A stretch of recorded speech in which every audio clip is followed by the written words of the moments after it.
med den internationale straffedomstol stående som en dyster baggrund, henvender jeg mig i dag direkte til præsidenterne i alle verdens lande, til nationerne i alle lande og til hvert eneste folk, der lever her på vores planet Jorden. I dag står vi over for et enormt problem. Det er ikke legaliseret cannabis og manglende adgang til medicin baseret på cannabis i hvert eneste hjørne af vores planet. Af en eller anden grund anser vi det for normalt, at over 100 sygdomme og tilstande, som cannabis behandler i generel verdenspraksis, er et emne, som vi kan ignorere, samtidig med, at vi ignorerer, at det drejer sig om omkring 1 milliard mennesker, der har brug for denne medicin og denne behandling, som har behov for det. For dem lindrer det smerte, lindrer lidelse og giver mulighed for at leve et normalt liv. Og når vi i dag tillader os selv at ignorere dette og ikke legalisere denne cannabis, ikke give adgang til medicin og til en sådan behandling i vores egne lande, begår vi en forbrydelse mod menneskeheden, en forbrydelse mod medmenneskelighed, en forbrydelse mod vores egen nation.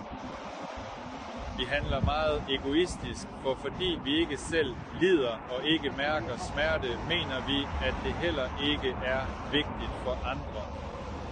Når du i dag ikke har den ene eller den anden sygdom fra listen over mere end 100 sygdomme, som cannabis og cannabisprodukter faktisk behandler effektivt i over 6 lande.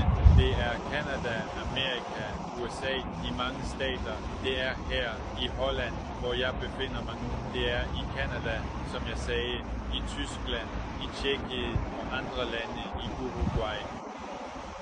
I disse lande har man længe behandlet over 100 sygdomme og tilstande effektivt med netop cannabis og cannabisprodukter. Det drejer sig om over milliarder af mennesker med sådanne tilstande og sygdomme over hele verden. Jeg mener, at enhver person på planeten, uanset nation, nationalitet, uanset tilhørsforhold til det ene eller det andet samfund eller gruppe, uanset hvilket land de befinder sig i, bør kæmpe for dette, velvidende, at enhver af deres nærmeste og de selv også kan blive en person i morgen eller en dag i dag, som har brug for behandling med cannabisprodukter eller medicin baseret på cannabis. Måske er du allerede en sådan person, så jeg inviterer dig til at kæmpe for retten til behandling og støtte initiativet for legalisering generelt i dit land og for en generel international legalisering og fremme af dette emne. Jeg henvender mig til politikere i alle lande, der kan høre mig. Jeg henvender mig til præsidenter i alle lande, der kan høre mig i alle embedsperioder, hvor man vil høre mig.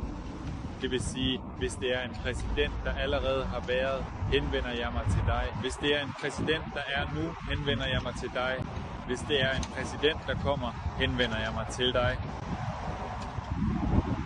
Ignorer ikke dette emne og gør alt, hvad der er muligt for ikke at være deltager og medskyldig i denne forbrydelse mod dit eget folk, din egen nation, mod menneskeheden som helhed. For i jeres land befinder der sig ikke kun repræsentanter for jeres egen nationalitet i flertallet. Jeg henvender mig i dag også direkte til folket, til hver eneste nation og til hver eneste nationalitet, så I ikke ignorerer eller vender ryggen til, men derimod støtter netop det, der allerede i morgen kan blive jeres redning. Det, som i morgen kan blive jeres medicin og den smerte, der vil forsvinde, hvis I morgen oplever mærkbare tegn på aggression, som vil skade jeres helbred og jeres fremtid. Jeg beder jer indtrængende om at være opmærksomme, for det handler om jeres sikkerhed, jeres liv og den verden, vi alle sammen skal leve i fremover, hvis vi står sammen mod denne trussel. I vil få mulighed for at bruge medicin, søvnløshed, appetitløshed. Hvis I føler jer meget dårlige i den ene eller anden tilstand ved den ene eller anden sygdom, vil netop medicin baseret på cannabis hjælpe jer. Og jeg minder jer om, jeg understreger over for jer, at uanset hvordan I forholder jer til det, og uanset hvordan frygt, tvivl, stereotyper og den offentlige mening maler emnet cannabis for jer, så behandler det effektivt og hjælper. Det er en kendsgerning. Derfor bør I kæmpe for det. Det er værd at ændre mening, og det er værd at støtte med alle tilgængelige metoder, hvad enten det er et like, et deling, en kommentar, penge, underskrifter på andre abonner eller oprettelse af disse andre abonner. Hvad enten det er at opmuntre folk til at samles i grupper og støtte og forene sig i større grupper, internationale grupper til støtte for emnet legalisering generelt i dit land, i din by, i dit lokalområde og generelt på internettet osv. Støt op og tro på det bedste.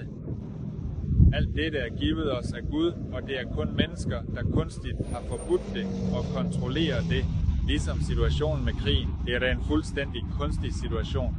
For eksempel med global opvarmning. Det er en naturlig situation med tørke, med oversvømmelser, med en jordskælv, men med krig. Det er en fuldstændig kunstig situation.